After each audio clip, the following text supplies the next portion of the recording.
Sir ಈಗ ಅಂಬೇಡ್ಕರ್ ವಿಚಾರ ಬಂದ್ಮೇಲೆ ಯಾರು ಅಪಮಾನ ಕಾಂಗ್ರೆಸ್ ಅವರು ಕೂಡ ತಮ್ಮ ನೋಡಿ, ಅಮಿತ್ ಶಾ ಅವರಿಗೆ ಹುಚ್ಚಿಡಿದಿದೆ.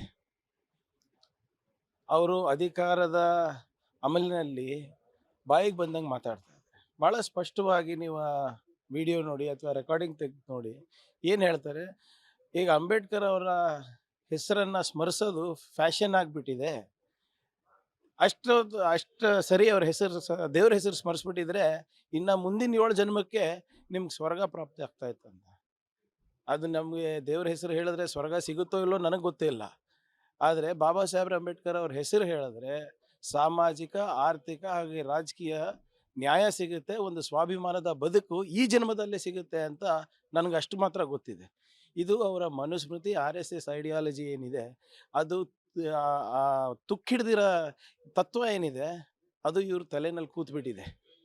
ಅದನ್ನೇ ಇವ್ರು ಪ್ರತಿಪಾದಿಸ್ತಾ ಇರೋದು.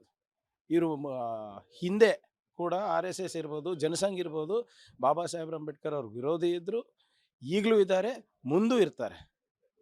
ಸೊ ಅಮಿತ್ ಶಾ ಅವರಿಗೆ ಸ್ವಲ್ಪ ಇತಿಹಾಸನ ಸರಿಯಾಗಿ ಓದ್ಕೊಳೋದು ಕಲಿಬೇಕು. ಈ BJP ಅವರು ಬರೀ ಅವರು ಯಾರು ವಾಟ್ಸಾಪಲ್ಲಿ ಏನು ಕಳಿಸ್ತಾರೆ ಅದೇ ಅವ್ರ ಇತಿಹಾಸ ಅಂದ್ಕೊಂಡ್ಬಿಟ್ಟಿದ್ದಾರೆ.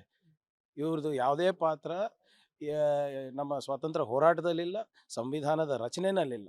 ಇತಿಹಾಸದ ಪುಟಗಳನ್ನ ನೋಡಿದಾಗ ನಿಮ್ಗೆ ಭಾಳ ಸ್ಪಷ್ಟವಾಗಿ ಎದ್ದು ಕಾಣೋದೇನು ಅಂದರೆ RSS ಅವರು, ಜನಸಂಘ ಅವರು ಸಂವಿಧಾನ ನಮಗೆ ಬೇಡ, ಸಂವಿಧಾನವನ್ನು ಸುಟ್ಟಾಕಿ ರಾಮಲೀಲಾ ಮೈದಾನಲ್ಲಿ 150 ಪ್ರೊಟೆಸ್ಟ್ ಮಾಡಿಬಿಟ್ಟು ಮನುಸ್ಮೃತಿನೇ ನಮ್ಮ ಸಂವಿಧಾನ ಇರಬೇಕು ಅಂತ ಹೇಳಿರೋದು ಅವ್ರ ಇತಿಹಾಸ ಇದೆ.